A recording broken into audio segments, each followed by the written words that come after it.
अस्सलाम वालेकुम स्टूडेंट। हम डिस्कस कर रहे हैं एक प्रूफ जिसमें सरकम रेडियस जो है वो इक्वल प्रूफ करना है a/2 sine alpha and is equals to b/2 sine beta is equals to c/2 sine gamma, जिसमें हम ऑलरेडी दो जो केसेस थे वो डिस्कस कर चुके। जिसमें पहले केस में हमने अल्फा मीन के एंगल ए को हमने एक्यूट एंगल लिया था, जबकि दूसरे केस में हमने उसको ऑब्ट्यूस एंगल लिया था। और अब तीसरे केस में हम अल्फा या ए को जो है ये जो आपको नजर आ रहा है इसको हम क्या लेंगे, राइट एंगल लेंगे। ठीक है, तो अगर आप फिगर में देखें ना तो फ्रॉम इन फिगर थ्री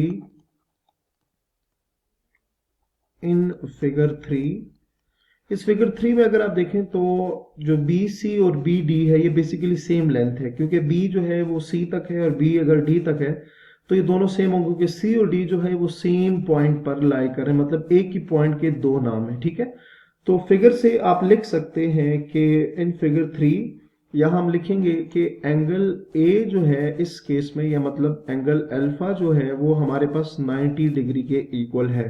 ठीक है, ये हमने कंसिडर कर लिया यहाँ पे। तो जब बी सी और बी डी आपस में इक्वल है तो हम लिख सकते हैं कि B C divided by B D. तो जब दो चीजें आपस में इक्वल होती हैं उनको डिवाइड करने से आंसर आएगा 1। और 1 किसकी इक्वल होता है, साइन 90 डिग्री के इक्वल होता है। रीजन में लिख भी देता हूं मैं साथ कि जो साइन 90 डिग्री होगा ये 1 के इक्वल आएगा। अच्छा, उसके अलावा B C divided by B D, अब साइन 90 बेसिकली किसकी इक्वल है, ये अल्फा की इक्वल है, तो यहां पे हम लिख सकते हैं कि ये साइन अल्फा आ जाएगा आपके पास। ठीक है, साइन एंगल अल्फा। अच्छा, अब थ्रू आउट हम चल रहे थे, बी सी की जगह हमने ए पुट किया था और बी डी की जगह हमने 2r पुट किया था, तो यहां पर क्या आ जाएगा, sine alpha is equals to a/2r। इसको हमने कंसिडर करना है इक्वेशन नंबर 3 से। ठीक है, तो जो तीनों केसेस है आपने उसमें देखा है कि तीनों केसेस में साइन अल्फा जो है वो a/2 r के इक्वल आ रहा था। तो अगर इसमें भी देखें, जो पिछला केस था उसमें भी आप देख सकते हैं sine alpha is equals to a/2 r था। और उसके बाद जो सबसे पहला केस था हमारे पास फिगर 1, उसमें भी क्या आ रहा है, sine alpha is equals to a/2 r। तो यहां हम लिखेंगे कि in all three figures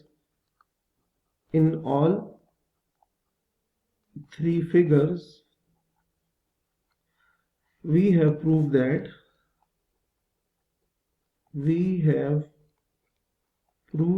that हमने क्या प्रूव किया, we have proved that कि हमारे पास r किसकी इक्वल था,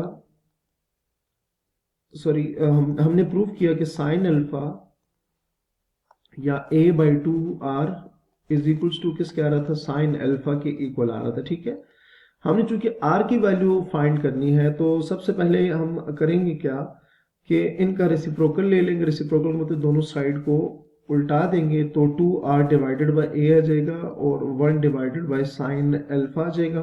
ठीक हो गया।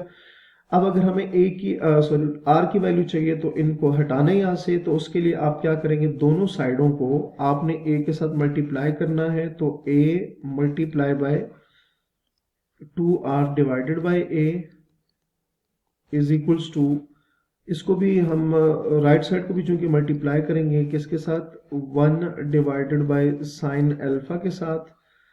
कटिंग करेंगे, ये a और a कैंसिल हो जाएगा, तो 2r की जो वैल्यू आएगी 2r will be equals to a divided by sine alpha. और r की वैल्यू अगर चाहिए तो हम क्या लिखेंगे, 2r divided by a sine alpha. तो 2 की r की वैल्यू अगर चाहिए तो हम 2 को दोनों साइडों पर डिवाइड करेंगे, यहां से r की वैल्यू हमारे पास आ जाएगी, r is equals to a 2 sine alpha के 2 साइन अल्फा की कुल आ जाएगी। तो ये तो एक प्रूफ हो गया ना। तो बाकी जो है हम उसके लिए लिख सकते हैं कि similarly we can prove that कि r जो है वो इक्वल आ सकता है b/2 साइन बीटा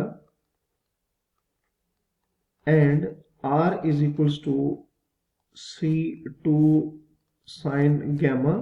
तो चूंकि ये तीनों वैल्यूज आर की इक्वल आ रही हैं, सो हम लिख सकते हैं कि R is equals to A by 2 sine alpha, B by 2 sine beta and C by 2 sine gamma. तो ये हमारे पास इस प्रूफ का कंप्लीट फॉर्म आ गई है। अच्छा, नेक्स्ट हम इसी से एक डिडक्शन करेंगे और उसका जो नाम है वो क्या होगा, deduction of law of science. ठीक है, कि अभी जो चीज़ हमने प्रूव की है हम इसमें से जो लॉ ऑफ साइन है वो डिडक्ट कर सकते हैं या उससे इससे लॉ ऑफ साइन भी बना सकते हैं। तो हेडिंग हम लिखेंगे कि डिडक्शन ऑफ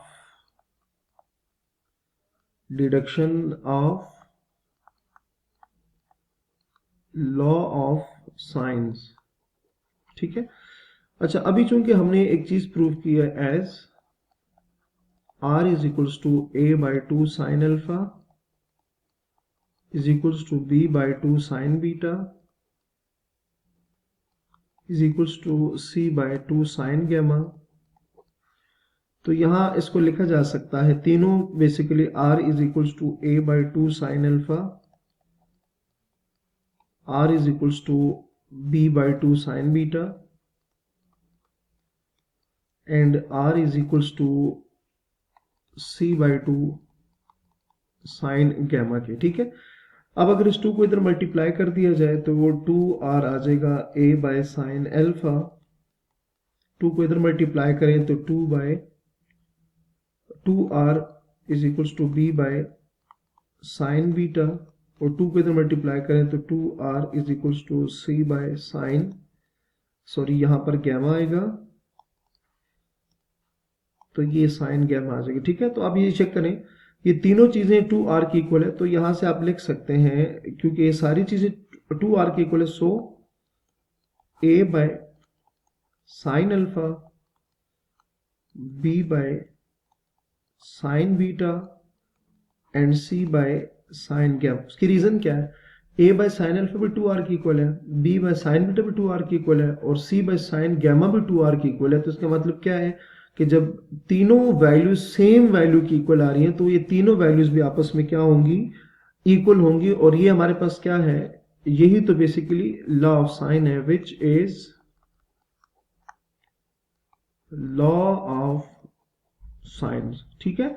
तो इसमें हमने बेसिकली क्या, डिडक्शन का क्या मतलब है कि हमने इस प्रूफ में से ये जो हमने रिजल्ट प्रूफ किया था उसमें से हमने लॉ ऑफ साइन को भी डिडक्ट कर लिया या उसमें से हमने उसको जनरेट कर लिया। सो उम्मीद है कि ये आपको यहाँ तक समझ आ गया होगा। तो अपना बहुत सारा ख्याल रखिएगा। अल्लाह हाफिज।